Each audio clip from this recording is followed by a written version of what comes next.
You are allowed to put a political sign on your property. No HOA can tell you you can't do that. The truth is, HOAs have gotten a little out of hand here in Boise over the past several years, and I'll get into the specifics of that in just a second. But first, let me define what an HOA actually is.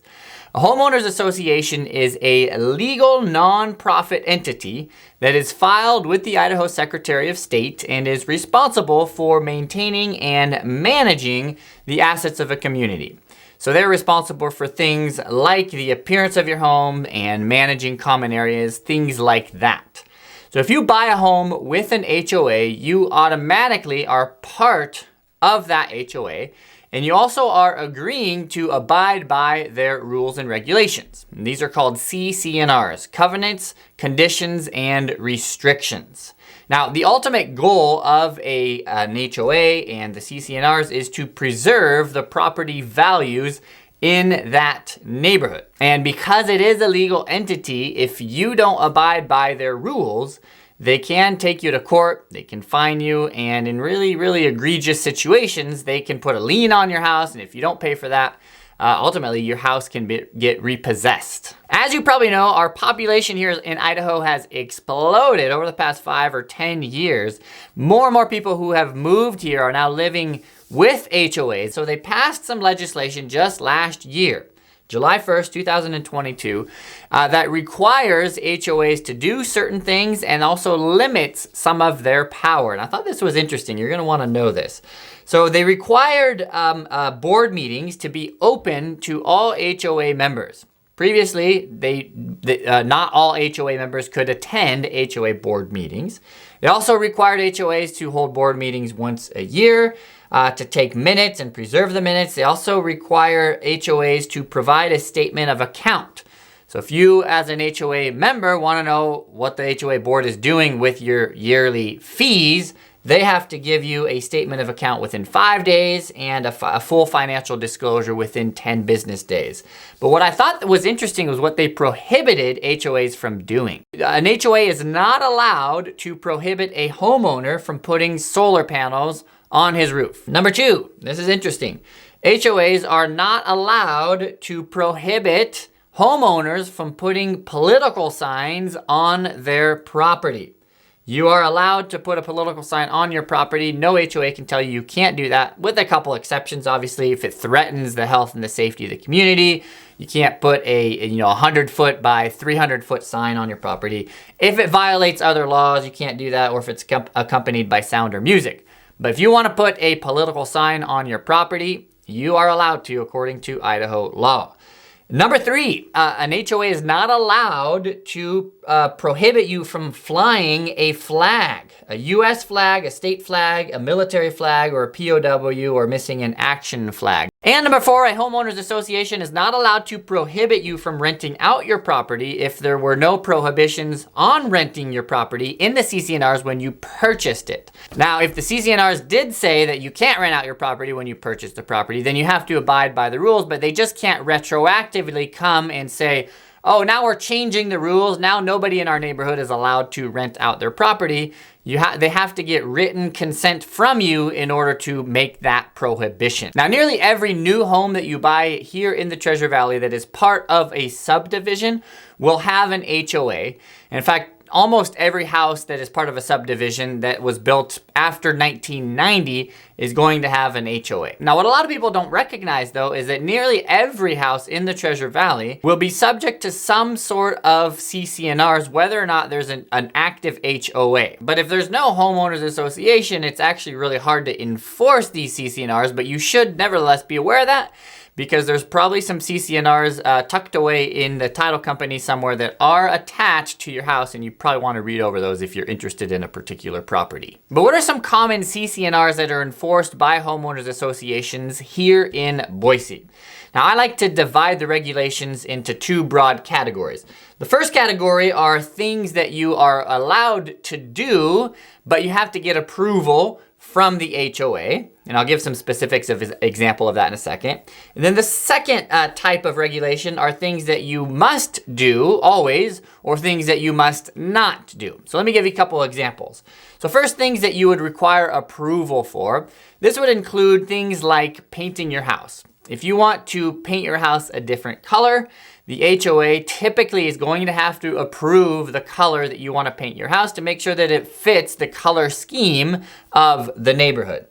Also, if you want to modify your landscaping, let's say you want to take out some grass in the front and put in a rock garden or a rock river that cuts through it, probably going to have to get approval from your HOA board. If you want to expand your driveway, maybe add another lane to park a vehicle in.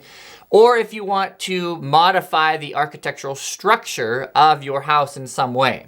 So if you're gonna add a room, or if you're gonna change the look on your house, maybe add some masonry on the front of your house, those kind of projects are gonna need the approval of the HOA first. And then the second category of regulations are things that you must do or cannot do.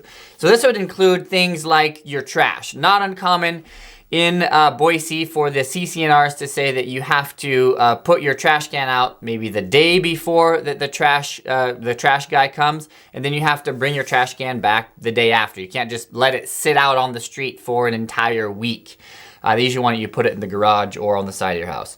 Or a lot of CC&Rs will require a tree planted in your front yard, and that's to maintain a nice kind of consistent landscaping throughout the neighborhood. A lot of them will want you to leave your front lights on in your house, and that's especially in neighborhoods that don't have street lights. That's so that it's not totally dark in your neighborhood at night.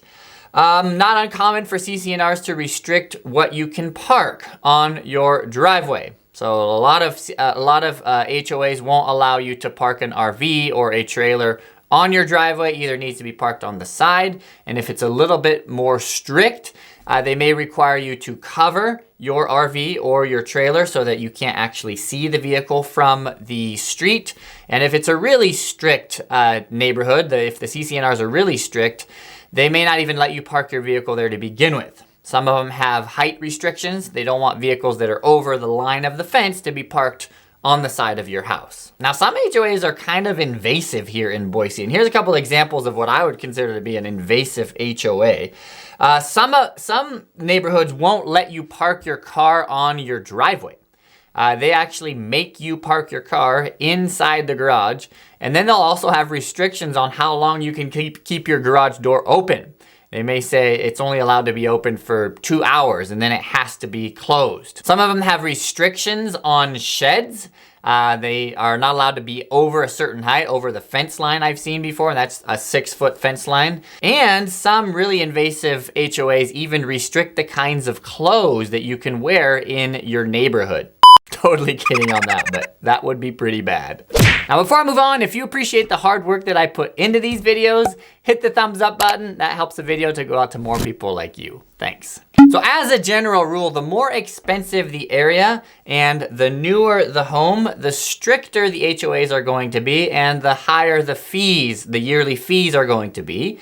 The older the subdivision, the less expensive the area, the cheaper the fees are gonna be, and the less imposing the HOA is going to be on your life.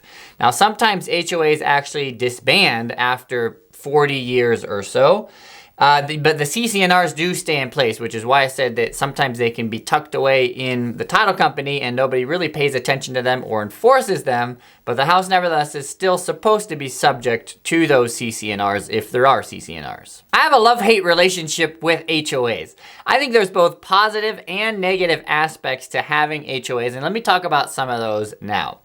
On the positive side, number one, HOAs really do preserve the property values in a neighborhood. If you go into a neighborhood that doesn't have an HOA, you definitely know that there is no HOA there. You'll see trailers parked on the street, you'll see weeds growing around. So it really does keep the neighborhood nice and it keeps the values up. Number two, HOAs typically provide amenities and services which are quite nice. Not uncommon, especially in newer neighborhoods, for there to be parks or community pools, fitness centers, walking trails, pickleball courts. All those are nice amenities that are part of living in a community, which an HOA will provide to the homeowners. Three, the HOA also maintains and repairs these common areas. So that's a nice thing. They're gonna be responsible for mowing the lawn there in the parks, for maintaining the pools, the pickleball courts. And the fourth advantage to having an HOA is it actually gives you as the homeowner somebody to complain to if you have a problem with your neighbor. People tend to get ticked off at their neighbors for all sorts of reasons. And having an HOA actually gives you an address that you can write, that you can talk to about a problem, and they actually have the legal authority to solve the problem. But there's also some drawbacks to having HOAs. Kind of two main ones that I could think of. Number one, fees. It's gonna be an extra expense. You have to pay an annual due to your homeowners association. Typically, it's about $300 to $800 per year. Now, there's gonna be cheaper HOAs and then there's gonna be more expensive ones as well. I've seen it up into $1,500, $1,600 per year. And again, it's gonna depend on the location of the house. If it's in a more high-end area and there's more amenities that are included in that community, then you're gonna pay more in yearly dues to your HOA. And an HOA legally is allowed to levy a special assessment. So they're allowed to collect additional money if they need more money to repair a certain problem that has arisen in the community. So for example, in my neighborhood, my neighbor is about 25 years old or so, and so all of the fencing in the common areas needs to be replaced. So a couple years ago, they said, hey, everybody's gonna have to cough up $600 to change all of the fences in the common areas. And there was quite an outburst. People don't wanna pay extra money, and so they ended up firing all the HOA board members. They had new bids and they redid the whole thing, and so they decided that rather than taking $600 from each house, they'll take $200 over the next 4 years. So they increased the price, but they just spread it out over 4 years. And then the second major disadvantage to having an HOA is that you lose control over your property. Now again, depending on how strict the HOA is, you may lose more or less control, but pretty much anywhere you go, you're gonna have to get approval from the HOA when it comes to painting your house. You're not gonna be able to paint your house hot pink. You're not gonna be able to park your dump trucks or your tractors in front of your house, or you're not gonna be able to turn your front yard into an apple orchard or a pig farm. So if HOAs are getting a little out of hand, what should we do with them in general? Some might suggest that we just should eliminate them outright. One fell swoop, let's eliminate HOAs altogether. I think the problem with this suggestion though is that it's gonna raise other problems. And the main issue is going to be, what do you do with all of the common areas that are in the various neighborhoods? Who's gonna maintain those areas? Who's gonna mow the lawn of the parks? Who is going to fix the pool when it leaks and deal with the irrigation water? One thing I would like to see though is I would like to see new neighborhoods being developed without HOAs. So a developer would have to purposefully say there's not going to be an HOA in this community, so we're not gonna have any common areas, we're not gonna have any amenities. The entire land, all of the land is going to be privately owned. And that would allow people to live in a new house, but then give them the freedom to do what they please with the property. Probably, I think the better suggestion though is we need a little bit more legislation that limits what homeowners associations can and can't do. Now here's the hard part. We need our HOAs to have some power. Otherwise, why is there an HOA to begin with? But we don't want them to have too much power. So how do we strike that balance? Well, I think we need to limit what they are trying to regulate. So for example, I think they should have very little control over what we do in the back of our house. We shouldn't have to get permission from the HOA to turn some of our grass into a rock bed. Shouldn't have to get permission to put a shed in our backyard. I think there should be very limited control in the back of our yards. They shouldn't be telling you that you need to close your garage door after 2 hours, or that you can't park on your driveway. I mean, it is private property at the end of the day, so there shouldn't be too much control.